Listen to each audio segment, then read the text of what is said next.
आपल्या 7 पत्रांनी सुरू झालेला हा प्रवास आज 7 वर्षांनी सप्तपदीपाशी येऊन ठेपला आहे.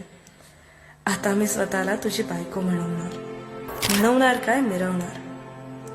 तुझ्यासारखा जोडीदार मिळायला भाग्य लागतं आणि मी स्वतःला भाग्यवान समजते की तुझी साथ मला मिळाली. इथून पुढेही प्रत्येक वळणावर तू असणार आहेस माझ्यासोबत.